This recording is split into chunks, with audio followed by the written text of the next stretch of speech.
It's the MythWits, a geek pop culture web series, broadcast live for video and audio podcasts. Watch us live at MythWits.com and find us on YouTube and iTunes, bringing you news and reviews about geek pop culture. We have comedy skits, play nerd-tastic games, and provide extensive on-location con coverage. And now, your hosts. Hello and welcome to the the MythWits. This is your host, Peter Bryan, and blah, blah, blah, not safe for work, blah, blah, blah. This show can be offensive to young ears.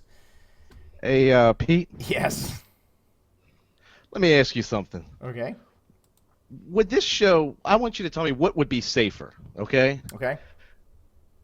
Listening to this show or drinking a glass of ice water full of eggs, ketchup, grits, salt, pepper, hash browns, pancakes, hot sauce. You know where I'm going with this. Yes, I do. Yes, I do. What do you think would be safer? That's a tough one. Well, we didn't put any cigarettes in it, and we never put any kind of nothing that would harm you, really. No. No? I mean, would it be worth listening to this show or drinking that glass of water? How much money's on the table? $25. That was the standard, right? Yeah. Well, I'll tell you what. If I had to choose between watching this show and $25, I think I'm going with the $25. Now, you got to keep the show down for 2 hours, but you only had to keep that glass of water down for what? 10 minutes? No, it was 1 minute. All right. For anyone who's wondering, we have a mutual friend who we used to, for shits and giggles, we used to put a bunch of shit in after we went to Bub's Big Boy after a night of partying. We used to go and put a bunch of this shit in the water and then put money into a pot, and he would drink the concoction, if you will. The concoction. Yes. Less cock, I hope. But definitely. We never put our cock in the glass. He might have drank it anyway. But anyway, the problem was that he was poor. Yeah. He was a poor, broke white boy. Didn't have no money, and he would come to have breakfast with us, and we would pay for his breakfast, but and give him some spending money because he had to buy gas and stuff. But only if he drank this nasty concoction we came up with. We've all been there, my friend. All right, so joining me tonight is my co-host. You've already seen him with the Limp Bizkit hat, Mike Kafis. What's up, y'all? And joining us tonight is Stefano Pokorny of Dwarven Forge. Did he pronounce that right, Stefan? Oh, that was great.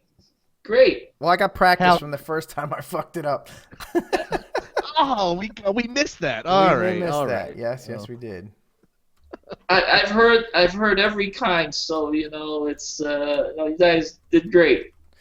Cool. So Stefano has he's done some really amazing stuff on Kickstarter. He's what is it you've raised? Hold on. I got the numbers right here. He has raised $3 million on Kickstarter. There, right about there, with two Kickstarters, which is that's it. 4, I think. What's that? 4, I think. Well, I was looking at the. Oh no, you're right. I'm sorry. I has math. You're right. It's 4. You're jipping me out of $1 million, man. Well, you can't trust a Greek. You know how it is. No.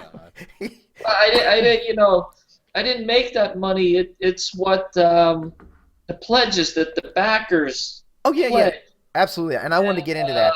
I've got to actually create the product and right. ship it to them, right. And in the end we get left with some breadcrumbs. But Stefano doesn't get to stick $4 million in his pocket. No, it's all right. But I do get thousands of new enthusiasts. Yeah, that's really better than money. So it's great to have. I went from maybe 500 fanatical enthusiasts to maybe 4,000. Oh, cool. 4 or 5,000 enthusiasts. So that's really what is the big benefit from doing the Kickstarter and reaching people all over the world, basically. So for anyone hiding under a rock in the RPG community, and for anyone else who isn't in the RGB community, and maybe they just, are just curious, well, who is this guy? What are we enthused about? What did you raise these 4 million, breadcrumbs for? What did you do? Well, I don't know. No, it was. Well, you have to be an enthusiast of something like Dungeons and Dragons, Pathfinder, games where you use little miniatures and you move them around the board and you roll dice and you pretend to be an elf or a dwarf or this sort of thing. It's like where most of these big giant video games are now, giant, what do they call it, multi-person games, World of Warcraft, these kinds of stuff. It's funny because a lot of people I talk to, the younger people, whenever I say to them, oh, I make this stuff for Dungeons and Dragons, they immediately think it's a video game. And I'm like, no. These are not video games. I played the original way from the 70s, Gary Gygax. We use paper and pencil and roll dice. This is actually where video games kind of sprouted from. It was the original, hey, let's have experience. Let's create this character. Let's go up in levels. These all come from Dungeons and Dragons. And so I play the original way. And what I specialize in is making the 3-dimensional terrain where people will put their little painted figures into. Instead of using just graph paper or a dry erase board or their complete imagination, they will actually build a 3-dimensional dungeon or a cavern or a medieval building using my pieces that we make at Dwarven Forge. So that's what it is. I make an elaborate playing board. Yeah, it's and they're awesome. I've seen. Now, you've been doing this for quite some time, right? I mean, Dwarven Forge has been around a while prior to this Kickstarter. Started in 1996. Right, and I've seen these things around, and I've always, when I looked at them, I was just kind of like, oh, I wish I could afford to buy those, because they were always sort of like just out of my. I mean, not that I couldn't afford it, but it was just kind of like, do I want to? A bit of an investment. Yeah, lay the money down for that in particular. But I really like what you did with this new Kickstarter. You changed the design of them a little bit with the game tiles. Well, we were able to offer them for pretty much half the price. And so that's why I think a lot of people jumped on board. I had a lot of customers who wrote me or that spoke on the forums and said, I've always looked at your stuff, I always loved it, but I was never able to afford it. But now with your Kickstarter, it was such a great deal that I decided to take the plunge. And so I got a lot of great, fan letters from people saying, thank you so much for doing this. I was able to finally do it, and now that I actually have them and use them, I'm actually even considering, buying the original resin stuff, which costs a lot more. But once they were able to get it cheaper and play with them, they were like, wow, this is really, what have I been missing all these years? I'm ready to buy more. And so what are the current materials made out of then? The new material is something we call Dwarvenite. Dwarvenite. Dwarvenite. It's a kind of a PVC sort of creation. It's a little bit, it'll bend. It's a little bit like rubber. It's like when you make PVC pipes out of. Not that exact formula. We play around with the formula to see just how hard we want it or how soft, and we came up with the right amount, and then we infused it with gray. So instead of being a white or ivory color, it's a dungeon gray color all the way through.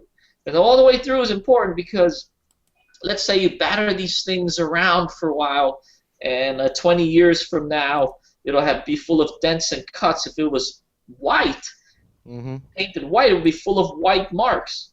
So the fact that it starts off gray and then we paint it means you can beat the heck out of it and it'll just probably even look better, look more like a dungeon all Right. beaten up, but it'll basically be the same color. So with the fact that it's kind of a little bit like rubber and it's solid gray, really, I feel like this is going to last like 1,000 years, So when I say an investment, I really mean that like you can buy them and then play with them for like 10 years, and then if you get tired of it, you could probably sell it on eBay for more than what you bought them for, because they'll really still be practically good as new.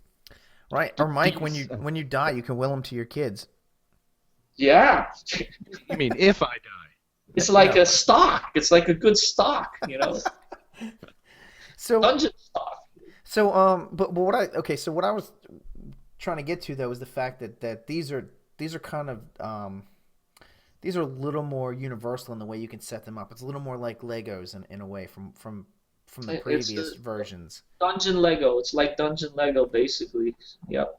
Because I remember the older sets, you were kind of limited in the way you could put stuff together, or more limited than you are now.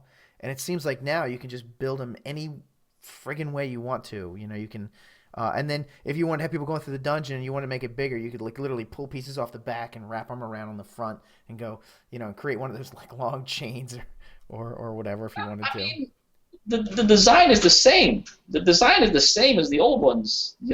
Basically, I don't know. The thing is, what you're probably talking about is that with the first Kickstarter, the dungeon terrain, we started with just 3 pieces. Okay. Now, the 3 pieces, we have a wall shape, we have a corner shape, we have a floor shape. And each one of those shapes are 2 inches by 2 inches.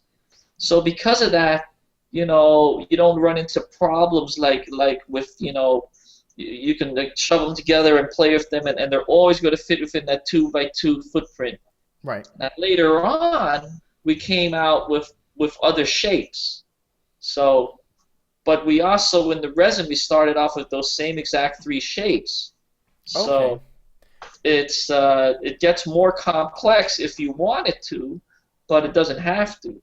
So is everything interconnectable interchangeable between the modern or the newer sets you have and the older sets? So if I have an older set back in the day, then it will still interchange with some of the newer sets that if I buy. Yeah, I know. I designed them to be interchangeable. Okay, well then I misunderstood that. I'm sorry. From what I seem to remember seeing the older sets, and I thought that these were more universal, but apparently I was wrong. They're the same size. Okay. They're the stonework is a little bit different because I sculpted them to look like, okay, you could use them with the other ones, but if you look closely, you could see that they're a slightly different stonework. Where the old ones, I sculpted the stones to look like they were built by like their actual stones being put one on top of another, like you build a stone wall outside. Right. These ones have more of a look like they were like made by masons and chiseled and then put together like bricks. It's more of a like the interior of what a dungeon really would look like. Actually, I think the original resin ones are a little more pretty looking. They're a little more beautiful.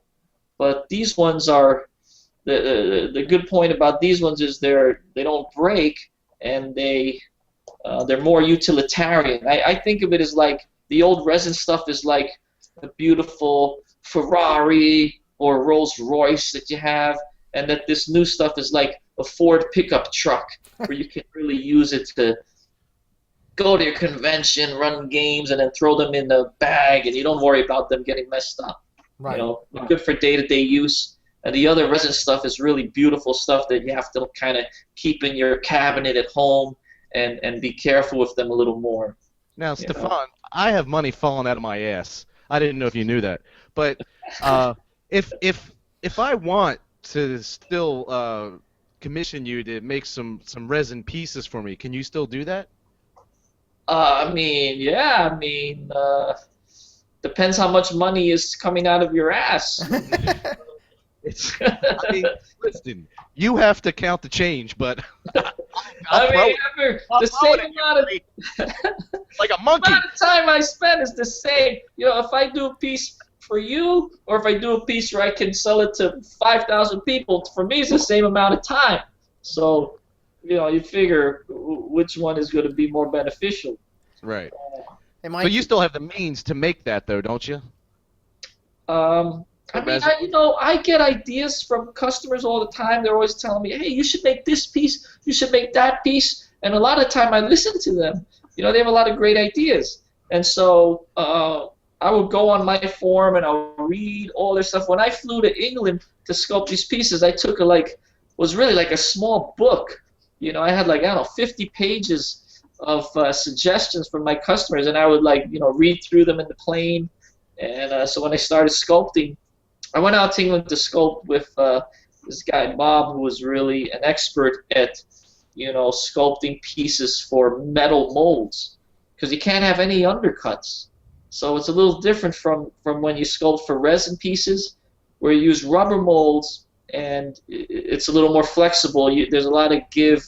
The undercuts are more forgiving. But with a metal mold, you can't have any undercuts because it'll get trapped and the metal doesn't bend. So, well, I know Bob. He's your man for that. He was great, So he schooled me in how I would sculpt a piece, and I would show it to him. I say, Bob, is this cool? He'd be like, oh no, man, you got to get rid of that stalactite, and you got to change that thing. I'd be like, oh man, come on, Bob, you're killing me, It's funny that there is back and forth, there's the art. Okay, so there's the art of what you sculpt. Yeah. And then there's the art of casting, and so I work in a prototyping facility. They're very much intertwined. So I work in a prototyping facility, and so we have guys that make things for molds. Mostly they do it. Generally, what they'll do where I work, they'll sculpt it in CAD or SolidWorks or some computer program, and then they'll send it and do a 3D print of it, and they'll take that 3D print and they'll make the mold from that, or they'll print the mold sometimes.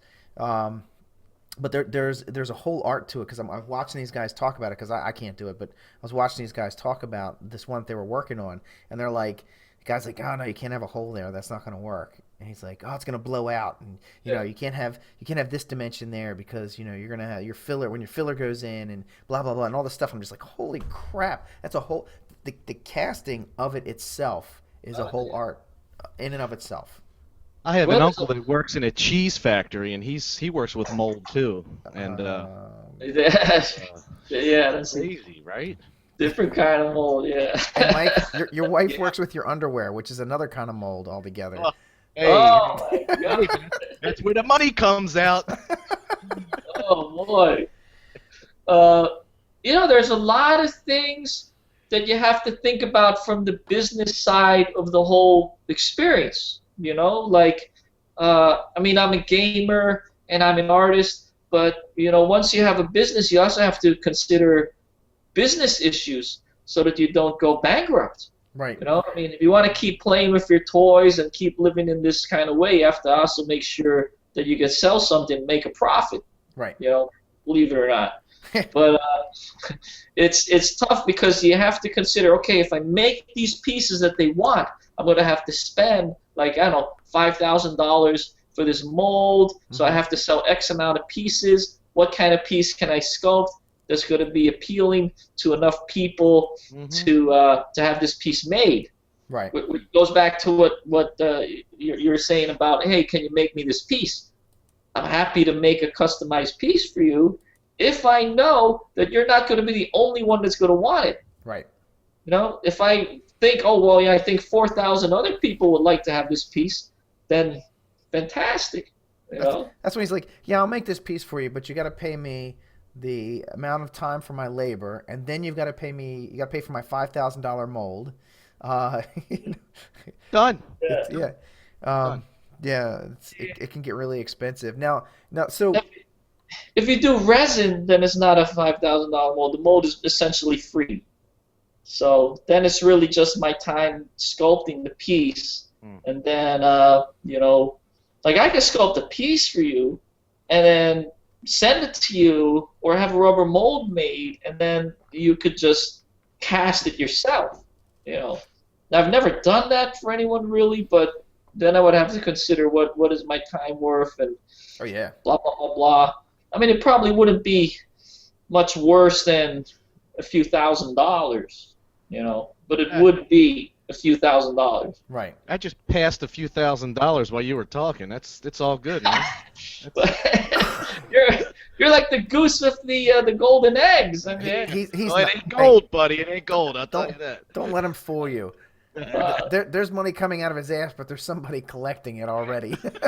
It doesn't get past his ass. Yeah, I haven't. Never mind.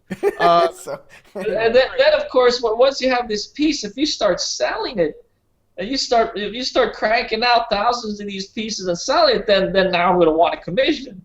Right. So that's a business side cranks in too. I got a question for you. Now you're casting these things. Yeah. You get this big chunk of gunmetal gray looking piece. Who's painting this? Who's painting each piece? Well, I paint the original. I'm always painting the prototype.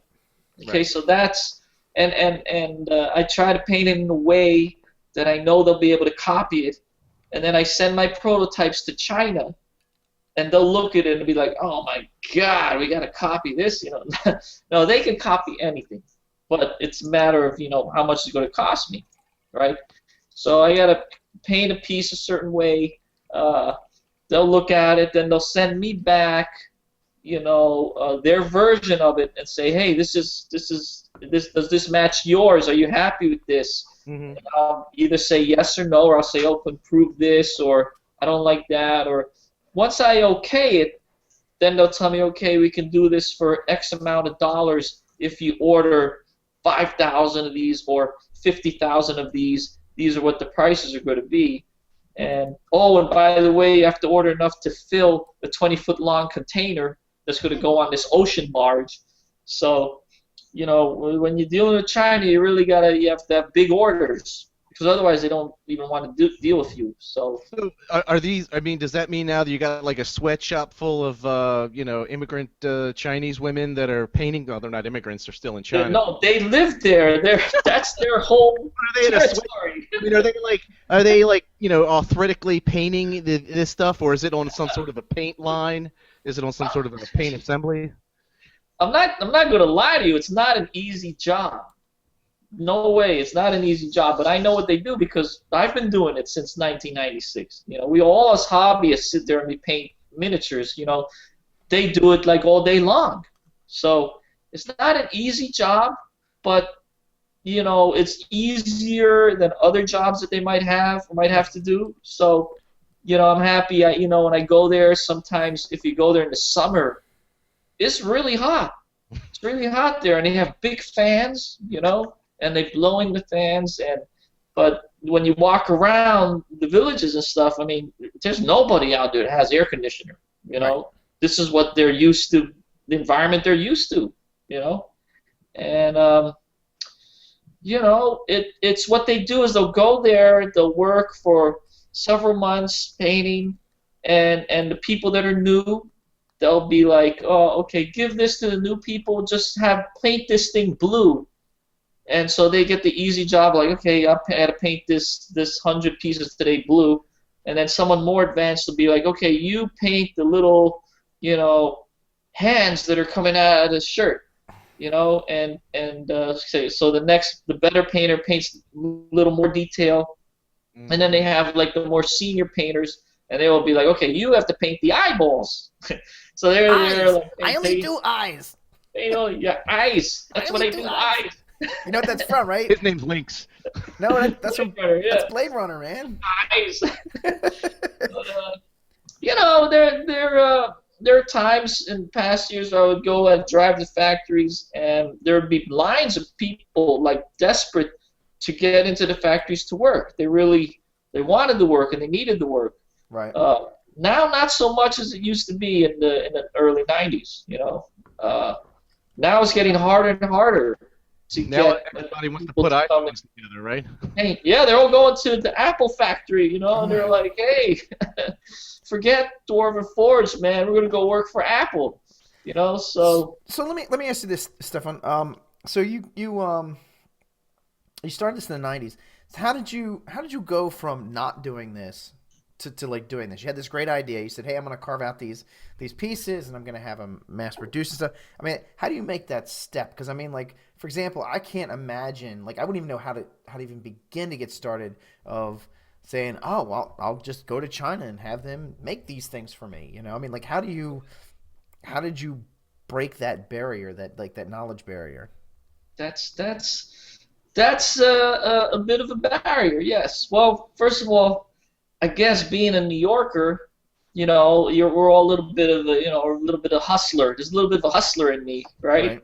So you're trying to make a buck, you know. So there's a bit of an entrepreneurship from the early days, but basically, so when you're a New Yorker, you know that when you don't know how to do something, you know that there's someone else that knows how to do it. Right? Right. So you're always going to try to find out who can I find that knows this or that knows that, and eventually, if you hustle around enough, you're going to find the right people you need to get the job done. So basically, I found the right people. You know, so I found the right people or the right person, and basically the person I found is the business side of the endeavor. Now I'm the creative one. I'm the guy. I went to this person. I said, "Listen. I see what you do, you know, I have these ideas. Now, if your connections and my ideas, we can form a partnership." You got the brains, I got the brawn. Yeah, I mean, I presented my whole shtick, you know, like, listen, I play this game, I make these pieces, I see what you're doing, you can make pieces similar to me, blah, blah, blah, blah, you know, and eventually, they were like, "Oh, you know, it sounds great," you know, and so what we did, we went to Gen Con. '96 was my first year going to Gen Con. We rented out a little 10-foot by 10-foot booth. What were there like six people there that time back then? Huh? What were there like 6 or 8 people there back then? Oh no, there was still a huge show in '96. I mean, it might have been like maybe 20,000 people, you know. Wow. But I'd never been. But we rented a little, got a batch, my first 20-foot container of like, it was like 300 or 500 boxes, and we shipped it to the show. We picked it up in a little truck. We brought over, you know, everything. You know, we did everything by ourselves, you know. And I laid out a big dungeon, and we're like, man, I hope somebody's willing to pay. I think at that time it was $60. $60 for a room and passages set. And you know, the show opened, and we were swamped right from the time the door. We put an ad in the book, so everyone had seen it, and everyone that wanted came right to our booth, and we were just mobbed from the time it opened. 4 hours went by, and we sold everything we had. Holy shit! In 4 hours, we sold out. Then we started like selling stuff from the table, and then we were like, wow, we high-fived, and then they were like, well, guy, you know, dude, we have got like 3 days left. What are we going to do? You know? So we actually, we kept a few pieces to show people, and we took people's emails, and we were like, yeah, we'll let you know when we get more stock, you know. Wow. And we were very careful in the early days to make sure we got everybody's information. We made them fill out these forms by hand, you know. Wait a minute, so they use all these pencils. Pencils. And I've we heard were of cherishing this information of all these people that bought our dungeon. We're like, this is like gold. We must keep this. And when we come out with our second round, we're going to, you know, send them a letter saying, hey, our new dungeons are out. So I mean, that's back when you would write it on paper, right? You would say, yeah, hey, our dungeon is ready here, and you would put that out. We would actually mail them. Put a stamp on it. Yeah, like snail mail. You know, be like, hey, here's our latest thing. And you know, I still have customers from that first time that are proud to say, I remember when you had your first booth there, and I was there, and you were sold out, and you know. You have a very loyal following of people. And, you know, when you think about it, most of my customers, they're dungeon masters. They're game masters. Because there's players, but then there's always usually one in the group who's the master, that does everything, that creates the dungeons, that creates it, and those are the core of my customers, because those are the guys that buy the dungeons, because they're the ones that have to create the dungeons. So it's not so much the players; it's always like kind of like, how do you call it, the alpha male of that group that buys my stuff. Right. Now, have you known? Is it sometimes the case where you have a whole dedicated group of players who all pitch in so that the DM can? Absolutely, yeah. And I suggest that to people when they come up to me at Gen Con and go, like, "Oh man, how much is it?" Oh, and I'm like, "Look, how many guys are there? 6 or 8 of you? If each of you just ponies up like $100, you could have a layout just like this right here. Think about it, and then you'll be able to use it again and again and again. And if every Gen Con you do a similar thing, before you know it, you're going to have like 20, 30 sets, and you're going to be able to build anything you want, So, sometimes they see my logic, sometimes they don't, Right. Like, what's this guy trying to sell us? Pete, I think this motherfucker could sell an underwater bridge. Right. Yeah, but it's true. I mean, the reason people love this stuff, I think, is that it's not like a lot of terrain where you buy it and once you use it, it becomes old. You're like, oh, we've been to that tower last time, No, because you can set it up differently every time, because it's like Lego. So it's up to your imagination to create a different design, and that's why I think people really like it. Even though you can buy it, hand painted, and it's ready to go, there's still a lot left that you have to do to create, to make it. You have to use your imagination, and that's why everyone likes it so much, is because you're the one that really makes it your own, Right, absolutely. Yeah. No, I think the things are awesome. Now, I was reading in your bio that you do some gaming events for I guess for hire is the word. Or DM for hire, GM for hire. Yeah, I'm always for hire. But what I do is you see, I feel like I'm 47 now, and I'm surrounded in my area by 20-year-olds, 30-year-olds, and people that didn't grow up during, say, the golden age of Dungeons and Dragons, the golden age of gaming, and so a lot of them, they've never played it. It's new to them. Right. And I feel like they would love it. They would love to play it if they only experienced it somewhere. So what I do is I'll go down to my local bar and I'll post up flyers and I'll be like, hey, come down to play D&D, into the thing, blah blah blah. Learn how to play Dungeons and Dragons. And I'll wear my cloak and chainmail, and we'll set up a big layout in the basement of this bar. And we'll have the lasers, and we'll turn it into like a real crazy experience. And I was, in the beginning, a few years ago, I was charging $20 a person to come down and play. Oh my God! We had enough, enthusiasm that these tables were filled with people, strangers. We would go around in the subways or down the streets, be like wearing my armor and passing out flyers. Come to Tutu's, And we managed to wrangle in a bunch of them for a while until we had this big Kickstarter success.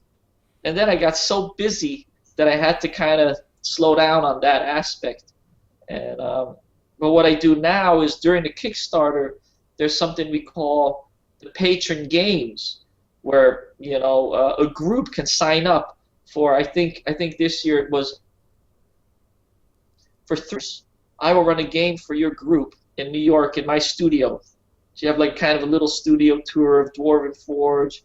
We'll go out, we'll eat, and I'll run like a game that's like, I don't know, 8 or 12 hours long. Kind of marathon D&D using our dungeons and with the sound effects and smoke machines and costumes and props. It's like a kind of theatrical experience. So I think what these groups do, they for $3,000 they split the money between 8 people. So I think it comes out to like, I don't know, $300 or $400 a person. What, 265? Or 265. And so they get to come, and I had 4 groups sign up for that this time. So we just ran the second group. Was it last night? 2 nights ago. Yeah, we just ran the second group, and they got 2 more groups to go. Wow. And they loved it. I mean, the group we just ran, they came. This is the second time they came back. Huh. Great people, great time. I mean, I found that the people that come, that sign up, are really, really the hardcore enthusiasts. So we all just like, and they're hardcore, man. They don't, they just want a game. Let's get into the dungeon, Right. And Yeah, Pete, we are in the wrong business. it's fun. I mean, I'm living the dream. I get to run games for people and create these things, and they bring me gifts. They come and they give me gifts, and I'm so blessed to be able to do this. I'm really, really grateful. It's like sometimes I pinch myself. Like, am I really doing this? It's just great. I just gave you $4,000. You motherfucker better be giving me a gift. It's I kind of have to be careful not to kill them all in the first room. Yeah. Because you have to consider that. That's the old days when we all played for nothing. I mean, you could kill everybody and no one could say anything. You're like, well, what? So you ever have a guy go pick up like a corner of one of the dungeons and be like, I'm taking this home with me. $3,000, bitch. I'm keeping this. It's a tricky thing, right? You got to make the game difficult, but you can't make it too difficult either. Right. That's what a game master has to constantly juggle. Make it challenging, but don't make it too challenging, and make it feel like they've accomplished stuff, but don't make it too hard where everybody dies, because people don't really like dying. No, that's why. Yeah, when I run games at conventions and stuff, I generally try. My goal is to obtain and maintain a stress level, so that you're always constantly reading your players, and it's like, oh, it's too easy on them. I need to, 3 more guys run out from behind the bushes, or if it's getting too tough, and I'm like, oh crap, I'm killing them all. All right, really work You gotta hard. be ready to adjust on the fly. Right, yeah. Adjust on the fly. It's a free-flowing, thing. It's an artistic experience, Yep. It's like, being a cook, and you're like, well, let's put a little more salt, or let's put a little more oregano. You gotta know, you gotta taste the sauce. Taste the sauce, and think, I think we need more garlic. Right. I think we need a few more undead in this encounter. Or wait. Throwing some Eye of Newt. You have to be able to balance it and DM on the fly. But that's what Dungeons and Dragons is all about. Mm-hmm. I mean, that's what makes it such a wonderful game, is you never know what's going to happen, and you never know where the scenario is going to go, and you're going to have to make up something, or you might have a new character. They might resurrect some zombie, and suddenly they're playing with the zombie, and now you have to make up a character, a personality for the zombie. I mean, you don't know what might happen. Right. So But that game is opposed to a video game, where a video game, you only have certain choices, and you can't really deviate from a lot of things. Whereas with the old school D&D, you can do anything that you imagine, you can do it. Right. Mm-hmm. Absolutely. The biggest sandbox in the world. So Yeah. let me ask you this: what in doing these game tiles for these 2 Kickstarters, what do you think's the hardest thing that you've run into? What is the, if you, I'm sure there's plenty of hard stuff, but if you could pick one thing where you're just like, oh my god, I can't believe that I had to muscle through this, what would that be? Well, I'll tell you, this last Kickstarter was very difficult because, when we launched the Kickstarter, my mother fell ill. She had had cancer for a while, and she, became into the last stages. And right when the Kickstarter started, pretty much, and my family came from Italy. I was adopted by an Italian family. No. And, you look yeah. Italian. What are you talking about? You look like a Gambino. No, I'm kidding. Go I'm half Korean, half American. Right. Then I was adopted by Italian mother and a Czechoslovakian father. Oh, cool. Okay. And my mother was kind of dominant in that situation, so I spent a lot of summers in Italy, and I was really brought up in an Italian way. And so my mother was she's had cancer. She was 88 years old, and she was basically on her deathbed. And all the relatives came, and the Kickstarter was launching, and so it was like she died. She died in the middle of the Kickstarter, right in the middle, and I had to, like, for a week, basically, I was out of the picture. I was there with my family. We were sleeping in the living room, and we were going in to see her, and she was, in the late stage of, like, at a certain point, she couldn't even talk to us anymore. She would just reach out, and it was a very, very difficult experience to be going through that. And wow, that you're live, and the campaign is sort of drifting along, and people are like, I have to say our backers were really, really, they were great. They were like, they understood, because I was very open about it. I announced it. I said, listen, I might not be around for a few days. My mother is very ill, and I have to be with her, and we got to, like, we're sort of treading water here for a little bit, and Right. They were very understanding, and they stuck with us. They didn't, like, leave us, Well, that's we didn't good. lose Yeah. people, but they were very patient for about a week, where really we're not doing a lot of updates and things, and we sort of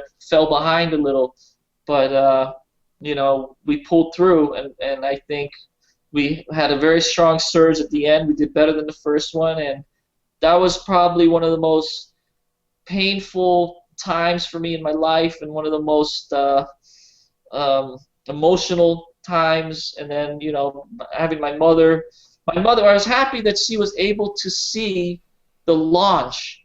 She was still in perfect, with her mind when we launched, and she was the first day we did, like, I don't know, like, a lot. We did a lot. We didn't get 1 million on the first day, but we got a lot. Right. And she was just like, wow. We were all watching in front of the computer, and she was like, wow, I can't believe you've done it again. Right. You mean the first time wasn't a fluke? Now you did it again. This is twice now. You might be onto something. Right. You might know what you're doing. About some kind of success, because for 18 years I thought this was just some crazy hobby of yours, and you were living at home, and you weren't really making that much money. You were just making enough money to get by, and sometimes you had to lend me some money just to keep the company alive. Wow. And they were, both my mother and father were really supportive, very supportive. They've always seen me as a kind of artistic type, and when I was painting and sculpting, they were helping me out with money. They were, my parents were from well-off families. I didn't come from a poor background. I was raised by upper middle class people who adopted me, and so you could say I was very privileged in that way. Well, you made her and her basement proud, right? I was able to stay at home, live at home, and they allowed me the opportunity to hone my artistic skills. They sent me to art school, and I was able to go to art college and learn how to be a painter, and not have to have 2 jobs on the side in order to keep doing it. So I really had, I would say, an advantage over a lot of struggling artists. But I worked hard at it. I worked very hard. Right. And, when I got out of college, I went through some troubles. I had to wait tables. I had to bus tables and wait tables, and I sort of different jobs, scooping ice cream, hanging coats, But I always had a nice house to come back to at night. So in that sense, I wasn't panicked like a lot of people in the world. They're thinking man, how am I going to survive? It's a real struggle. And I realized that I had a lot of great opportunities, and I was afforded this wonderful opportunity to be able to do this. And this is one of the reasons why I love my company so much, and I love to for me, it's not really about money. I could retire right now. I've got enough money to, I could go live in the Bahamas. you know, but I'd be bored. You know, I wouldn't get the satisfaction out of being able to do these creative things and share it with other creative people all over the world. And I've got plans to maybe have my own game store at some point, and sort of a bar, game store, medieval sort of environment. This is my dream, my ultimate dream. It's going to take a lot of money, but this is what we're building towards. But I've got the dream job. You know, I've always been passionate about D&D and these kinds of things, and I'm able to use my artistic background to do these things, and I get such a great satisfaction out of, going to my website and watching people from, Italy and France and Australia and all over the world just post pictures of what they've built, and everyone, all these creative people sharing their ideas and their passion, and sometimes I just pinch myself and say, listen, I mean, you started this, you have all this stuff, and you're able to connect all these people and share creativity, and that's the juice that I live on. That's the greatness of the happiness of it, is that you get to connect this community of incredible thinking people, creative people together, and I feel great responsibility towards that, and I feel responsible,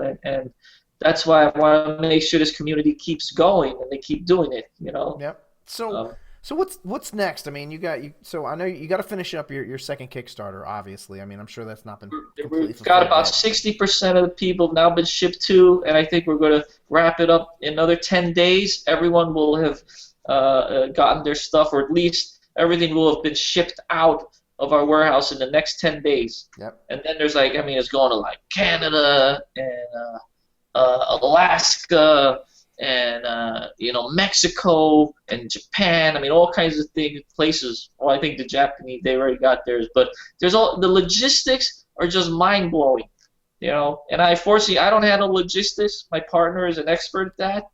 I just worry about creating the pieces, and I'm blessed to have a great partner. Jay is a great partner, and we've got a great team here, and it's just fantastic. Difficult. And we've made mistakes, or shippers have made mistakes. I mean, already mistakes have happened that have cost us tens of thousands of dollars. Wow. And I have not got a penny of the second Kickstarter dollars yet. We have not dealt out any bonus or anything until we make sure everyone gets their stuff, and make sure we don't have a total fuck up that will cost us like $200,000 or something. Right. We have to be very, very careful. So, because there are a lot of horror stories of Kickstarters going down the shitter because a lot of these people that do these Kickstarters, they have no idea what they're getting into, and they don't understand that, you can make one little miscalculation, and it's not that, okay, I'm going to lose $20 on that one customer. You got to multiply that by maybe 2,000 customers. Right. So international shipping. Yeah, you get screwed up on one thing to Australia, and you got to reship that package to Australia. It would cost you $300 or $400 for one guy. Imagine if you screw that up for 300 of them. You're screwed. So I gotta tell you, I ran a Kickstarter, and I was pleasantly surprised at Kickstarter's machinery, like the way they do things. Like, I was very concerned that they would send me my information, and it would be like I'd have to spend days and days and days putting all the data together and everything. But the file they sent me was great. I mean, it was just it was very easy to pull it into Excel and modify it the way I needed to make sure everybody got what they needed to get. So I was pretty happy with that. No, it's a great vehicle. It's a great idea. It's allowing so many people who have ideas to kickstart their idea and get it off the ground. It's really a wonderful revolutionary thing, and it allowed me to do what I did. And I myself have backed, I don't know, at least 40 or 50 projects myself. Half the stuff that I get now is from someone's Kickstarter. Hey, I'm always getting boxes. Oh my God, don't even know what this box is. Did you I do pledged for this like a year and a half ago. What the hell is it? right? Did you do a lot of research before you launched your Kickstarter to make sure that you didn't screw the pooch on it? I did not. I did not do the research. My former employee, Jeff Martin, did a lot of research, and he asked a lot of people that he knew in the industry. Right. And, he studied it very, very much. I have to take my hat off to him. We didn't really end on a very good note. He's left our company now, but I have to give him props for being an important part of the whole Kickstarter thing. Right. Mm-hmm. It takes a team of people to do it. Obviously I'm creating the actual products. I'm creating the products, so someone has to make the stuff. You can have a Kickstarter if you don't have anything. What was the whole point, right? Right. So I'm making the stuff. My partner is doing all the logistics. He's got the experience to know all about the shipping situations. This, that. We have, between the three of us, we had all the experience of for 18 years of experience. It's an integral team, like you would say, like a rock band. All the different people, they have what they do. Sometimes there's bickering. I don't know, but at some point. How many people are currently on the Dwarven Forge? How many people you have currently on the Dwarven Forge team right now? How many people working here? Yeah. We have my new guy, Wandy. Wandy is here, and that's about it here in the office. Me and Wandy, and then I have my partner Jay, and we have Joanna, is our new web person, our web mistress. So we got let's see, there's Joanna, Wandy, me, and Jay, and but in Brooklyn there's just me and Wandy. Okay. And then we use freight fulfillment places where they fulfill. So even though they're obviously a big part of what we do, they're not really my employees. They're service. No. Yeah. Yeah, I looked into that when I did mine. I was looking into what a third-party fulfillment service was going to do. Yeah. And I actually I kind of made a mistake in a way. I went with the Game Crafter to print my cards, and they had opened up their fulfillment service. So not only did they print them, but they printed them, packaged them, and shipped them for me. I thought that was a great deal, but they are very expensive. I was concerned with going with China because I was afraid that maybe if a shipment came back from China and it got lost or damaged on the way, that I wouldn't be able to recoup my losses. It's very difficult if they decide not to honor it. I'd have to chase them down. You gotta have really good connections. Yeah. So, but I did find out later that too late, in fact, that you can get insurance for that sort of thing. And I was like, well, shit, if I'd have known that, I might have gone with it because I could have just bought insurance to insure any shipping. Had some insurance. So yeah, I'm sure they have insurance. Right. So the factory has some kind of insurance. I know we have ocean freight insurance. Like if one of the ships goes down, or container falls off the ship in a hurricane, So we had instances where customs held up our shipment for 2 weeks and then charged us right. for doing it. Search our container, hold up our shipment for like two or 3 weeks, and then pack everything back in, and then charge us for the time it took them to do it. Right. You're like, what? You're actually going to now charge us for what you've just done to us? You just screwed us big time, and now you're sending us a bill?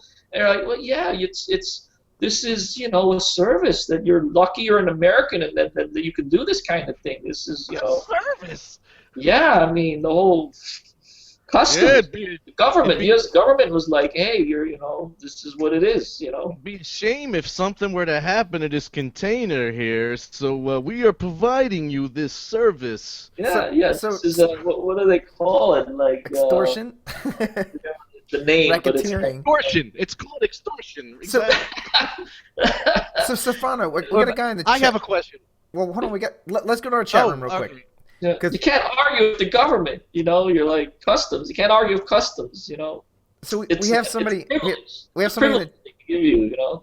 We have somebody in the chat room, and they're saying, "Could we see what's on the work table?" He says, "I definitely see some medieval buildings. Is that an old set or a shape of things to come?" Oh, back here, no, these are old pieces. Okay. These are old. All the new stuff is top secrets. Okay. Top secrets. Extra top secrets. Super high, super secret. Super high in the top secret universe. Awesome. Okay, so Mike, what was your question? Oh, I'm just looking here, and it says something relating to you doing cartography work for Luke Gygax and Tim Kask. Give me an idea. What's that about? Oh, I saw that. Yeah, I know what you're talking about. Go ahead. Yeah. Well, that's another thing that I feel wonderfully like it blows my mind. That actually, when I met, in '96, when I met Gary Gygax at Gen Con in the Hilton Bar, and actually had a beer with him. My first year that I went to Gen Con, I was like, my mind was blown. There he was, in the bar, and someone was telling me, that's Gary Gygax right there. And I was like, what? Right. That's Gary Gygax? I mean, I was like playing D&D since I was like 12 or 13 years old, and I'm constantly like thinking in my mind, like, who is this Gygax? What is he like? He's like a genius of geniuses, right? And lo and behold, he's there. There's this older guy with a big beard, and he's there, and he's like, and I was scared to death, But, being the New Yorker that I am, I go over to him, and say, hey, Mr. Gygax, I want to thank you, for everything you've done, blah, blah, blah. He was very, very nice. He was very welcoming, warm. He was like, I had like, for a guy of his stature, I mean, there was like no ego, he was like, just very happy to talk to a fan, and I always remember that, how gracious he was, and his son, Luke Gygax, is very much the same, very humble, wonderful guy, he's in the military, he's like, I think he's now a major, just became a major. And he deals with, I think, logistics and that kind of thing, And a wonderful guy. And so I met him a few times. I got involved with him because I was asked to do the Gygax Memorial, And when Gary passed away, God bless him, later Gail came to me and said, hey, I want you to do the Gygax Memorial. I actually volunteered. I said, look, you don't have to pay me. I will do it. I'm happy to do it. I would love to do the Gygax Memorial. And so it's something that's still going on. And because of these dealings, I ended up meeting Luke. And Luke, what happened? I went to a Gary Con. There's this convention in honor of Gary. He started his own convention to honor him, to honor the master of it all. And I forgot how we came to pass that he asked me to do this map. But I think he had seen some of my maps, and at some point, maybe someone said, hey, you should ask Stefano, he draws maps, ask him to do something. So one way or another, maybe we were out like at the bar drinking heavily like one night, and we're like, hey, Stefano, you should do your map. I don't know how it came to pass. But eventually he sent me a little 8x10, scribbling of like, hey, this is what the desert world that I want to do Okirim based on my experiences in the armed forces in Iraq. It's like this desert world. He was very, interested in the whole desert situation because of his experience in the military. So, and I became totally intrigued by it. So I worked on the land, map of his land, and then there's a city, Chentufi, and I did a whole big thing in Chentufi was in, I think, the first or second issue of Gygax magazine. Okay. They had a centerfold, not of some hot chick, but it was a centerfold of map. Oh, yeah. baby. Well, there is a mermaid. there's a topless mermaid in it, so there's a kind of a chick in there. But So hey, is this the one that you finished up at TotalCon? no, that was was a different for one, Tim. okay. Tim Oh, Kask. Tim, okay. I spent like the whole time in my hotel room drawing. No. That was not for Tim Kask. That was the dungeon for Luke. The sewers. He had a scenario where I had to draw the sewers underneath the city of Chentufi. Okay. So I was drawing the sewers for his latest module. Fantastic module. And the thing is, the sewers that we're going to come out with are compatible with the dungeon, the map of sewers that I drew for him. And for pieces that we're going to come out with in the Kickstarter 3. Oh. So Wait, Kickstarter 3. Uh-oh. yeah. Oh. Sewers. Yeah. What? Oh. Sewers. They're going to be modular sewers. There's going to be modular medieval buildings, streets, cobblestone type streets, Right. modular tower. So you'd be able to make like a castle, town wall, streets, medieval buildings, and the sewer underneath. So it's like basically the goal is to be able to build your entire medieval city with the underneath the city. So about a kind of a city system, sort of making your city rather than your dungeon. Right. Make your city. Yep. Now, how much of that is common knowledge that you just told us? Is that common knowledge, or did you just give us a little bit of a scoop here? Or what's up? People know. I think people know. I mean, All right. on my forum, I've said it. In the chat room. It's not a total scoop, but every time I say it, it becomes more and more apparent to me that I better pull it off. Right. Well, people in the chat room are like dying. They want something. They want to know what can we look forward to. What piece? What's something next? But it sounds like you've basically scooped it. I mean, that's it. We're looking for some cityscapes, sewerscapes, and here's the thing. We're still sort of struggling with how exactly are we going to make this modular. Now I have designs, and I've actually asked a couple of people on my forum section. I handpicked a couple people who are like just really great. They contributed so many years, giving me designs and telling me, "Hey, Stefano, I think you should make this," or "I think I have a better design for what you did. It's this." So I've actually went to those people and said, "Hey, I'm going to share with you my top secret designs. Together, we're going to pull this thing together. I want you to know. I want you to tell me if I'm doing something wrong here. Double check me, So they're double checking me, and they're giving their input, trying to say, hey, look, maybe they like this better. I mean, obviously, I'm the one that has to spend the money. I'm the one that has to take the risk. So in the end, I'm the one that's the final arbiter of what the design is. But right now, we're still in the stages of how exactly are we going to do this. And I'm actually buying a 3D printer. I have a 3D printer in the studio. Right. And I hired a guy at Comic-Con to come here. He brought his own 3D printer that he has at home. He's like a young guy, Michael. He came here, and he's like doing these 3D printouts of my idea. So in half-size scale, we're sort of playing around with the modularity of this tower that I'm doing. We're trying to figure it out, what is the best way to do this. I mean, I have my ideas on paper.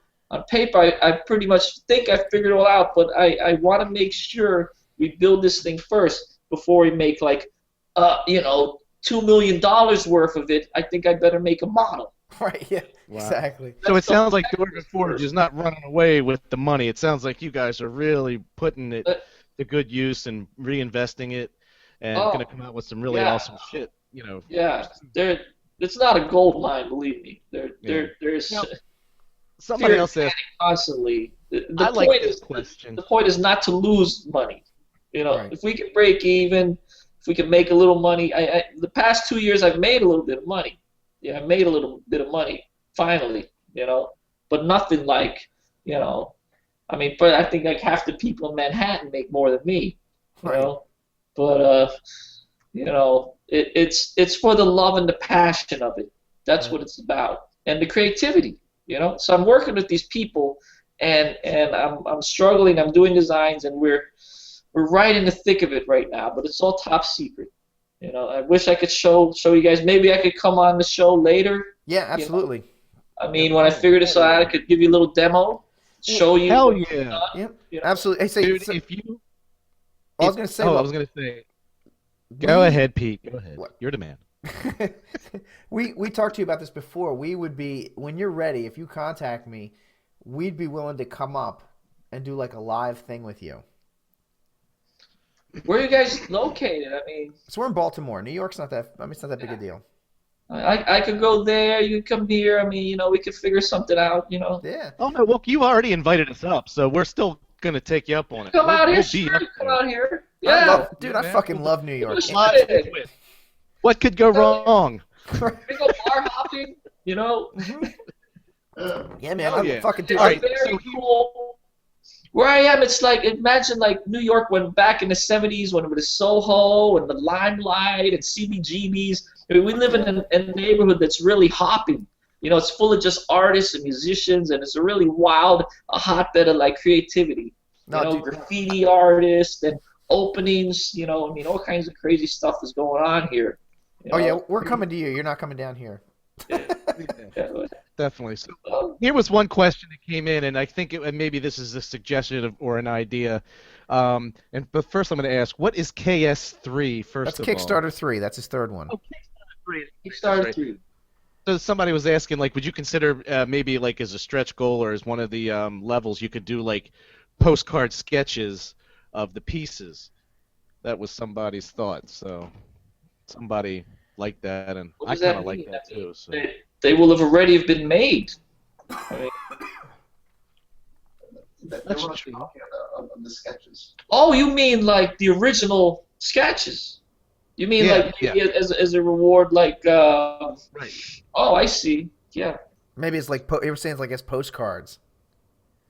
Well, I mean, I could, you know, there could be like a backer level where you get some of the original like scribbles and sketches. I mean, Right. Exactly. yeah. Somebody just likes that, and there's a couple people who Yeah. are saying that Nicholas is in on that, and Rick Copin. And Pouncer 330. I'm glad all these people like stuck with the technical difficulties Yeah, we right. had at the Yep. beginning. You know? We got to hand it to them. Yeah. You know, they Yeah. stuck with us. Yeah, big hand to all our watchers. Yay. So let's wrap this up because we're hitting about an hour on the interview. Wow. So where can people find Dwarven Forge to buy your stuff? In New York, dummy. He just said where he was. God. Actually, we don't have any stores. We don't sell through stores. They can only get it online. Okay. So basically, dwarvenforge.com. Okay. All right. Yeah. Awesome. Yeah. And then of course there's Dwarven Forge on Facebook. It's easy to find. You type in Dwarven Forge and it comes right up. And are you on the Twitter, Stefan? Are you on the Twitter? Do you do the twitting? Do you Well, twit Twitter? Yeah, I wanted to hear laughing because he keeps telling me you gotta have a Twitter account, you gotta tweet, you gotta do Instagram. No. And I'm like, I'm old we- school. I don't know, but you know, now you're a you're asking, techno-tard. We know, but do you think it's a good idea? I mean, You know what? I don't know. I'm not. yeah. You put Wandy in charge of that. All right. I'm not. he wants me. He says, Stefano, you know, back in the days when you didn't want to use a computer, aren't you glad you learned how to use a computer? And you never wanted to join Facebook. Aren't you glad that you did join Facebook? I mean, I probably got a lot of backers because of Facebook, you know. Yeah. So I'm very low in technology, but I realize that we just can't remain a dinosaur, you know. So Right. Think about it like this, man. Think about it like this. You were saying before you had about 400 people. I'm hearing something, Pete. Is that you? Sorry. I'm sorry. I'm in the chat room. Go ahead. I'll type quieter. all right. Yeah, we went from like 400 or 500 to like 4,000 to 5,000 And you because jumped of to like 5,000. something that happened on a computer. On a Imagine Kickstarter, being able to reach out to those people. They're all they're following you, and you can just send them a blip anytime. Hey, go to the Kickstarter, it just started, and being able to interact. Sometimes Twitter for you would be perfect because it's like a platform. Oh, I think you're on stage. You know what I'm Twitter saying? for me might be very dangerous. I don't know if anyone really wants me to give me the ability to like tweet out whenever I want. I'm It's telling you, a very man. bad and dangerous thing. I'll disagree. You said he was going to tweet for me. Okay, There there you you go. go. Buddy, Editing we gotta work process. on this, buddy. We gotta work on this, man. This is just know- exactly. He works with a visual product. Yeah. Can you imagine Instagram? You post pictures. People, Dwarven Forge. Oh, I know they can go to the website and all this and that, but you know what? People are on their phones. There's like this instant. That's why they call it Instagram. But there's this instant gratification we want. We get a link, we do this, and we want to see it. We want to have one click and be there. We don't want to go to the website and have to click through to get to this, to the photos. We want to just be able to see it. Yeah. And I think there's where your technology is really going to push it. Right, we live in like If they 5-second want it- clips. If they want it, I'll do it. I mean, I just don't want to do anything that no one cares about. If man, they you want know it, what? I don't get the whole Twitter thing myself. Like, I haven't really bought into the whole Twitter thing yet. But I know I need to, because I see people communicating on Twitter a lot more now than on Facebook, and I don't understand why, but they do. It's just, I don't know, they do. Wow. More than Facebook. I mean, I have customers that complain when I post something on Facebook. They're like, I don't do Facebook. Why'd you do that? You should post it on the forum first. But it's just easy for me. Right. I'm out at the bar. I post something from my phone onto Facebook, and I don't have to go home to my computer, change the size of my image, post it on my. I just Facebook it out, and it's just so much easier for me. Right. No, Is Twitter Facebook's like similar to that? Is that? Yeah. Dude, Facebook is great. You can do the same thing with Twitter. I mean, I'm just going by what I'm told. I mean, I really don't get Twitter. I know I need to get on board with it only because it's the new medium that everybody's really starting to use. But there's nothing wrong with using Facebook. I thought it was like a celebrity thing where like people like Paris Hilton or some other celebrity, like, they tweet out some things that like get people mad. Stefano, man, you big money. You a celebrity now. You are a celebrity, man. You DM for 4 Gs. You're a 4G. Oh gosh. Motherfuckers pay you to GM. That's right. Hey, let me. Is there another computer in there? Is there another computer in the studio right now where you are? Well, I want Wandy to go set your Twitter account up right now. You don't see how I want everyone his face is lit up right now. He's like thinking All right. like, yeah. Yes. We Even gotta. who's trying to get a Twitter. We're gonna make this happen, Wanda. You set that shit up before the end of the show. You tell us what. I told you so. I told you so, Stefano, for like the next month. Okay. So you set it up, whether it's Dwarven Forge, Twitter, whatever it is, okay? You set it up, and before the end of the show, we will have people subscribing to you, okay? We're going to do it like that. All right, so... hey... I'm on your show right now, so I know I hit some kind of big time, No. This is like, I just took it Not to yet. another level. I just leveled up. Well, we hope so. Another level. Yeah. Yeah, Somebody leveled up. about that. So anyway, I hope I'm not losing experience points. no, of course not. Of course not. So do you have time to hang out for a game? I mean, you have to hang yeah, out for what the kind of game? No. How does this work? Well, okay.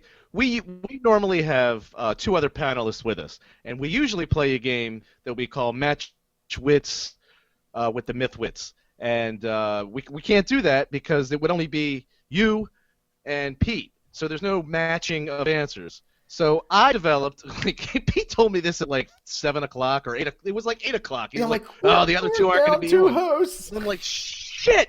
I was like, I got to come up with another game. I fucking pulled a game out of my ass because I know, Stefan, that like you are a big-time role player. I know that you know a shitload of games and game companies, right? There's no doubt in my mind you do. So we are going to play we're going to play King of the RPGs, okay? shit. Okay. Now, you realize I don't really play any game except Dungeons and Dragons. Uh-oh. I'm not really You that don't much know- of a gamer, actually. Once I played D&D from the time I was 12, and it was so awesome, and I didn't really feel like I need to play any other games. Kind of narrow-minded, you know. All right. Well, then, you know what? Well, you have what? Well, Wandy's in there, too. He can help you out, too, okay? Yeah, why don't you come up here and help me out? All right, Wandy. Wait, I'm setting up the Twitter Is he account. listening? Oh, he's already setting up the Twitter account. All right. He's setting up the Twitter account right now. Awesome. All right. Well, he can hear me, right? I'm in big trouble now. He can hear you, though, right? He can hear us? All right. Yeah, he's right here. Okay.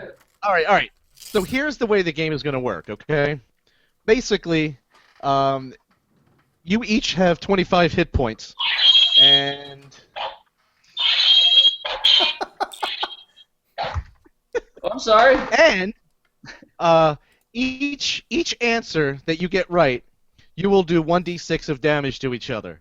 Okay? I will be asking you, for example, here. It's too bad for you, Stefan, because here's the example one. Okay? It's like, a retard inside of mother's womb would get this right, which would be, who was the company that produced Dungeons and Dragons? Okay, so you would say the original. TSR. The original. TSR, yep. Right. Okay. So then I would roll up. Yep, 5 points of damage. All right. So, all right. So now, and I'm gonna say, somebody, whoever the first one says even or odd. Pick even or odd. I'll let Odd. Stefan go. All right. He picked Odd. odd. Stefan goes with odd. I rolled a 4, so Pete will go first. Okay. So, We're on Twitter. We're on Twitter. all right, save that for after the game. All right, because we will announce your Twitter account near the end of the show, and then we will have tons of people signing you up. Actually, you know what? No, give it to us now. That way, people, as we're playing, Wandy can see how many people are gonna subscribe, which could be 1 or 2. Who knows? And it's under your name, Stefan. Dwarven Forge NYC. And it's your name, Stefan Pokorny. Stefan Pokorny. Wow. What does that mean? Is that Well, your actual name on it is Stefan Pokorny. The username is Dwarven Forge. So it's Dwarven Forge. Okay. NYC. All right, so it's You say Dwarven that- at Dwarven Forge NYC. Yeah. Okay, so it's at Dwarven Forge NYC. is that right? Yeah. Oh, yeah. Yeah. All right. Okay. All right, so I will try and sign up at some point, but here we go. I'm starting with the first one. Okay. Who did I say was first? Pete. Yes. Okay, Pete. The game is Ghostbusters. Okay. West End Games.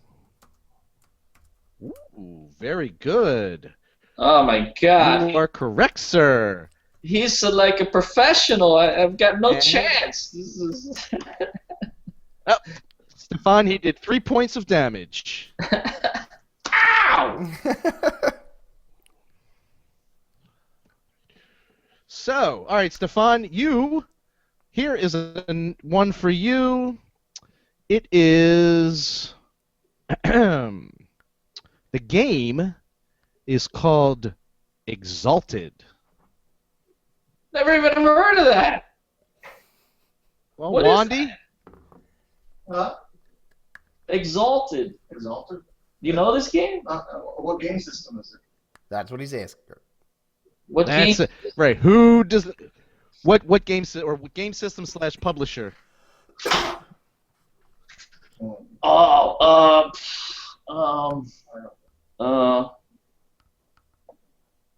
Would it be Wizards of the Coast? Wizards of the Coast? No. Pete, would you like to steal? Would that be White Wolf? That is White Wolf. Is it correct? White Wolf? Yep. That is correct. White Wolf. Oh, my God. Oh, Pete ow! with a critical. Ow! I partied with those guys like so many times. Gen Con. I went to so many I White Wolf think parties. for you, Those guys are gonna this kill is an me. education for you. Oh, All right. this is terrible. All right. Peter, Yes, sir. the game is Bushido. Oh shit. Okay, Bushido. Oh my god. That is that is fucking so old school. Oh my god, Bushido. Bushido. Yeah, I don't know that one. Okay, Steven or Wandy, chance to steal Bushido. Japanese. Who made that game? Bushido. Oh, I don't know consoles. he's a video game guy. He's not as old school as. Oh, no. I remember Zork. He remembers Zork. I don't know anything about company. I don't know if Zork ever made it to an RPG, but that's FGU, Fantasy Games Unlimited. God, I don't even remember that. All right. Wow. All right, so Hey, we're Wandy. back to Wandy, are you seeing Steven. people sign up? No, I don't know, but I am following you on MythWits on your Twitter account. No, they're on. I've got let's see, Nicholas Worcester. I'm sorry if I pronounced your name wrong. He's followed you. David Benavides, of course, and Nicholas. Yeah, okay. And I think maybe Rick Copen. So I'm sorry. I'm terrible at Oh, this. yeah. Hey, it's an honor to have That sounds their familiar. name One of my- bastardized by you, Pete. Right. Okay. So next question. Let's get this over with. I need to right. slay our guest. I have a feeling we're gonna have a TPK here, or a TSK. I'm a goner. Total Stefan I'm an artist, man. I'm not much of a business guy. All right. The game. Who were we? Think that was mine. that was yours. So we're back to Stefan. Stefan, I'm gonna give you this. I mean, this is a gimme. Something easy. Fusion. That's with a Z. Fusion. The fusion. That's the when game you Fusion. go and you think it's Chinese, but there's like other stuff involved. Fusion. You know? Fusion. like Like sushi Japanese, tacos. Chinese, and everything thrown in the same restaurant. That's fusion. Right. There's an Xbox game called Fusion, right? Fusion. There actually was an Xbox game called Fusion. There's actually a game called Fusion. Yep. Yes. Peter. That is an Artalsorian game. Wow. Artalsorian, and it's a fusion with Hero. Oh, darn it! I thought I was gonna get him to backfire. He's right, Stefan. 4 points of damage. Oh, Ow! man, you're going down quick. All right. That was the Stefan. Peter. This is like a trivia game. This is trivia. Yeah. I'm terrible at trivia. I'm like the worst trivia player of all time. You know? Oh, your RPGs. Gosh, I'm sure certain people are going out of their minds right now. Go, oh my God! Okay, here we go. You ready for this, Yeah. Pete? Millennium's End. I've never even heard of that. Yeah, Mike, that is a really obscure game. I've heard of the Millennium Falcon. Right. Millennium's End. But it's for you, Pete. This is your question. Hey, yeah, I know what that is. Millennium's End. I think it's I want to say BRTRC, but I don't think that's right. No. Of course, I would say your chance to steal, but let's just say you got it wrong. Okay. For shits and giggles. It is Chameleon Electric Entertainment. Chameleon Eclectic, I think is what it is. Eclectic, yes. I'm sorry, eclectic. Nah, I remember that now. that you say Okay. All right, jeez. Stefan, you name a role-playing game that you know of that's not that's not on that's not, what do you call it, Dungeons and Dragons. And if I have it on my list, you get a point. So anything, buddy? Anything? Gamma Worlds. There you go. Did you just say? You said Gamma World? Yes. Ooh. And who was that did Gamma World? Oh, jeez, I don't know. I mean, Hackmaster can Knights of the Dinner Table. How about that? There you go. No, you said Gamma World, right? You don't know who did Gamma World? No. Yeah, you do. You know who did it. I played it when I was like, I don't know, 14 Stefano, years old. pick the Oh, you're killing me. pick the company you know the best. The gaming company. Hey, I have to take my headphones off for 1 sec. I need to adjust something. TSR? Nobody talk. Oh, what, TSR? Yeah, TSR? there you go. That is correct, sir. Yes. Yes! Yes! I got two answers. And you know, I just, as a good DM does, I have changed the rule, modified the rules just a little bit, where our guests get to do 5d6. Oh my god. So,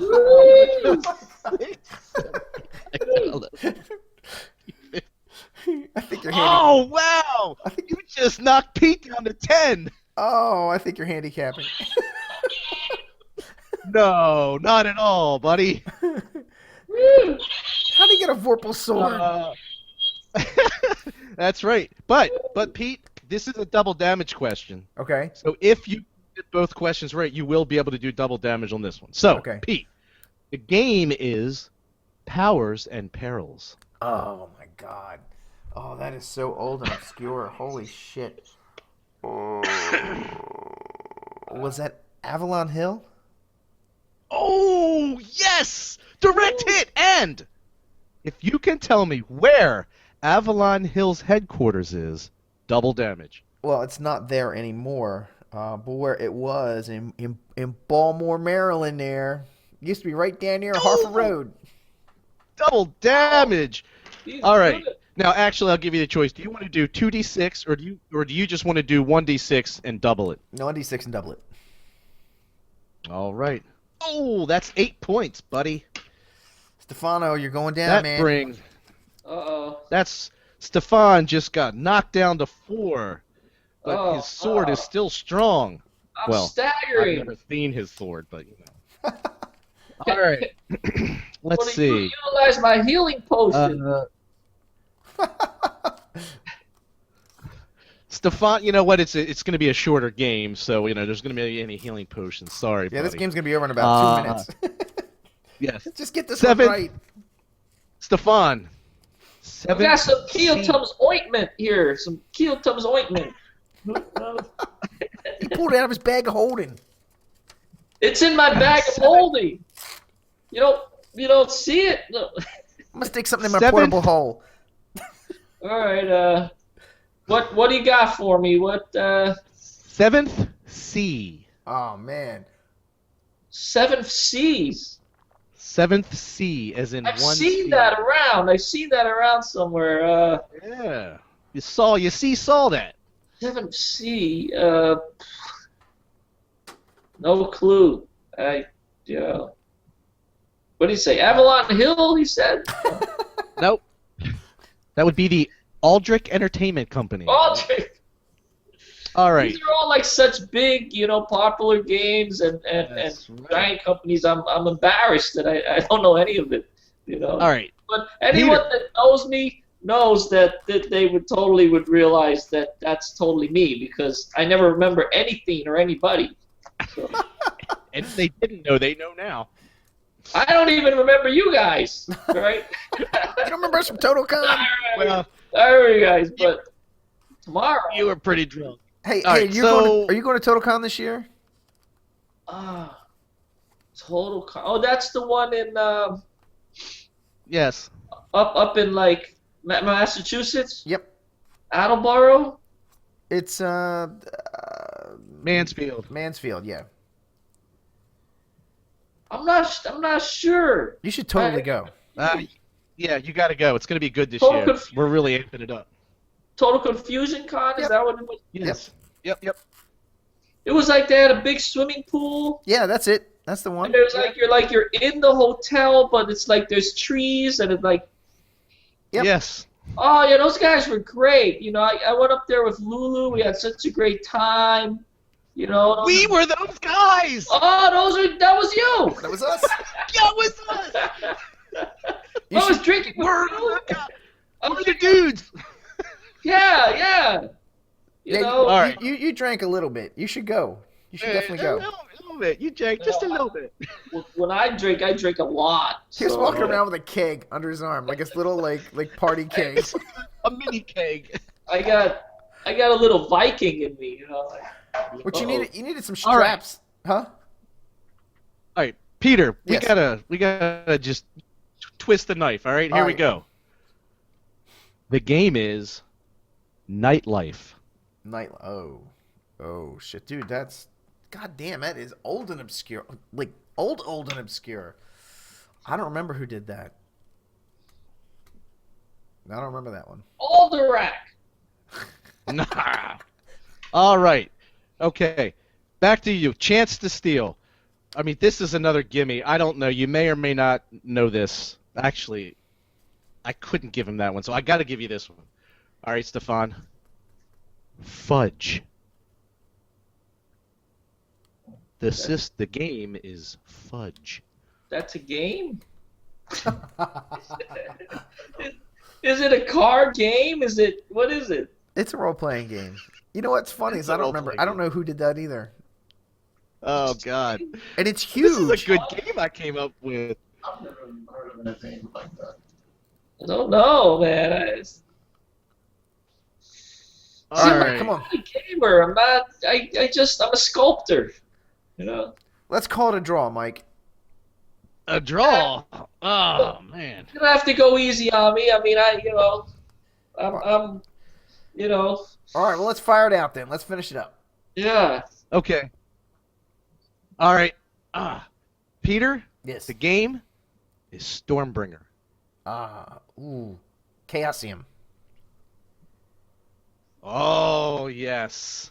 Yeah. Oh, he's good. Oh, put the knife in and twist it for 4 points. 4 points. Ah! That's it, Stefano. Oh. Okay. All right. Well, that's it. That's our game. I think we've gone a little long, so I think I want to just skip the news tonight, Mike. Unless you got one thing you want to skip talk about. Oh, I totally do, dude. All right. We'll do one news item and we'll wrap it up. Okay.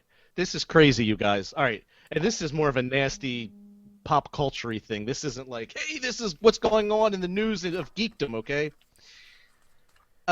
Stefan, what is the thing? What animal, what creature are you most afraid of? What is like just, and I mean a real world creature. What like, you know, snakes, bugs, what is it? What just is nasty to you? Oh, I hate rats. Rats. Okay. Yeah, rats. A New Yorker? I'm a New Yorker, man, and you know, cockroaches, rats, I just hate them. You know? All right. Yeah. Peter, what sends anything dangling between your legs right up into your ass? Well, in fear. That is. I think the spider there would take the cake for that. Yes. Spiders. Ah. Yeah. Mhm. Yeah. Yeah, you do have a propensity for not liking spiders, don't you? Yes. So, There's a beautiful spider called the peacock spider. The peacock, amazing, colorful spider that does like a tango dance. Incredible. He says, well, in Yeah. nothing beautiful about a spider. I think Pete and I can agree on this. Now, Oh no, I the want you to peacock understand- spider is breathtaking. Yeah, beautiful. I am going to share this in just a second, but basically I need you to understand that in our fair state of Maryland, in our fair county of Baltimore County, there was a water treatment plant "Oh yeah." that is about 4 acres of indoor, okay? And I want you to just imagine what roughly about 107 million spiders, with roughly, it was in the hundreds of different makes and models, if you will, of Species. spider. Okay. Oh yes. Okay. I just want you to imagine that many in this building for years and years, and nobody really thought to do anything about that. I want you to just imagine Oh. all Everything went over black. this building would look like. It went black. Oh, there we go. Whoa. All right. There we go. So Wow. What is that? here we have the backwater treatment plant in Baltimore, Maryland. Okay, and are you good on doing this? Because I got a boatload of pictures to show you. Now this is basically the entrance into the building. Wow. Okay, now this is the most telling. Some of the most telling. This picture right here. Okay, what you're seeing. Okay, on the what you're seeing on the roof there. That's not some sort of a canopy of protective weather stripping or something. Okay, that is all spider web. Oh my God! Look at that. So much spider web. That it is has so displaced the light. That is like what you imagine that in Dungeons and Dragons, that would be like what a giant spider's web would look like. That's like the demon web pits. Yeah. Wow. Yeah, right That's here crazy. in good old Baltimore, Maryland. Here we go. I'm just showing some of these pictures. These just That's nasty. nuts. Oh. Wow. Yeah. I mean, these webs have actually pulled that light out of center. That's Oh my how much God. webbing there Wow. is, okay? Oh, And this is a close-up of all the hundreds of thousands of bugs that have been caught in these webs, okay? well, this. And- You know what, Mike? It's at a wastewater treatment plant, so they must be like flies and all kinds of bugs flying Oh. around. So no wonder the spiders do so well. Smorgasbord. I Oh my God. but I mean, it's just unbelievable. The spiders are Man. talking to each other, and they're like, "Hey, what are we gonna eat? Where are the flies?" It's like spider That's heaven. it. Spider heaven here. Yeah. Yo, where the Wow. flies at? Crazy. Yeah, and then our favorite, just the best pick right there. That's for you, Pete. That's Ugh. just yummy, huh? Yeesh. Okay, Wow. that's enough of All the right, so- spiders. Yes, you're welcome for sharing that Nuts. Okay, so I got one thing before we wrap up. one. Um, Ugh. so remember we had Violet on our show, Violet Lavoie. She was on our show a couple weeks ago, That's right. and she sent me a thank you card for being on the show, an actually handwritten thank you card. On Came in an envelope and everything. So she says, "Dear Peter, thank you so much for having me on the MythWits. It was a super fun experience, and as soon as Balticon gets its act together, well, we can do a live broadcast from the con. Eat some burgers, cookies, and in my spirit, no burgers up here, sob sob. Thanks again, Violet." How nice is that? That's a handwritten. That's awesome. Handwritten. This is old school. That's awesome. So, Violet, if you're Wow. watching this episode, thank you. And Stefan, First and last time we'll ever get a thank you note. when you're ready to do anything, launch anything, or you want to promote anything, once you've been on our show, we go out of our way to have our guests come back on. Even if you want to come on for 15 minutes, we'll make a spot for you. Yep. So feel free to mark it through us anytime you want. You're talking to me? Yes, talking to you. Oh, okay. So whenever Good, all right. whenever you want to come back on, you're more than welcome. And when you're ready to launch your Kickstarter, your third go around, make sure you contact us and come on and do a little bit with us so we can. Good idea. Maybe during the Kickstarter, Yeah, that's Yeah. fine too. Yeah. Boost the Hell signal. yeah, brother. we could show some special stretch goal or something and Oh. premiere it on your thing. That would be awesome. And we definitely want to come Yes. up to New York and hang out with you and do like a bid or something. Do some kind of thing. All right. Yeah. We'll go do some drinking. Yeah, I like that. I like drinking. Drinking's good. That's one of my favorite things to do. Yes, it is. So, all right. Well, thanks a lot for coming on, everybody. Thanks for tuning in to the MythWits. This has been a great show. Now that we finally got it going, sorry for the mix-up on the earlier broadcast. That was just, I don't know, man. We were hitting gremlins like crazy. I don't know what D&D monster was that, Stefan? Oh, geez, like what is it? What kind of D&D monster was messing with us? In the beginning of the show. Oh, I don't know. What was that Fiend Folio? Did you ever see the Fiend Folio? Yeah, I had it. They're like these little creatures. I think they're like Sniffberlins or Snibberlings or something like that. Oh yeah, they had like the big head with the big wide mouth, and they were like really long arms and long fingers, and they were like about 2 foot tall. There you go. Yeah. Either that that or like sounds some wizard's imp was fucking with us. some kind of imp for sure. Yeah, absolutely. Kind All of right, imp then. was messing with us. Well, thanks for coming on, everybody. Make sure you check out dwarvenforge.com. And follow Stefan on Twitter. Which it's Dwarven Forge NYC, correct? Yep. Yes. Right. Yes. Nice. All right. As soon as the show ends, I will be following you as well. But you better follow me back, buddy. Then I'll have like We're following 4 you right followers. now. Awesome. We're following you now. Excellent. Personally.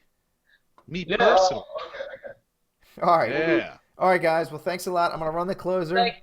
Thank you for inviting me. Absolutely. Thank you very much. Thanks for sticking it out. Yeah. Yes. All right, everybody. Whoa, he stuck it out? All right, Oh. guys. I'm going to run the closer. See you at TotalCon. Oh, yeah, absolutely. Come to TotalCon. All right. Okay. You've Bye. just enjoyed the MythWits. Join us for What do a we do live now? broadcast next week and every week, Mondays at 9:30 p.m. Eastern How do you Standard do Time. that? If you miss our live show, you can always catch the encore episodes and the podcast version at our website and on iTunes. Make sure to check out our website at mythwits.com, and of course visit us on Facebook, Twitter, YouTube, Instagram, and iTunes. MythWits is a Studio187.com production and is protected under an attribution, non-commercial, no derivatives, Creative Commons work. You can download and share it with whoever you like. Just don't change it and don't try to make money with it. Make sure to check out Studio187.com for more cool stuff. See you next week.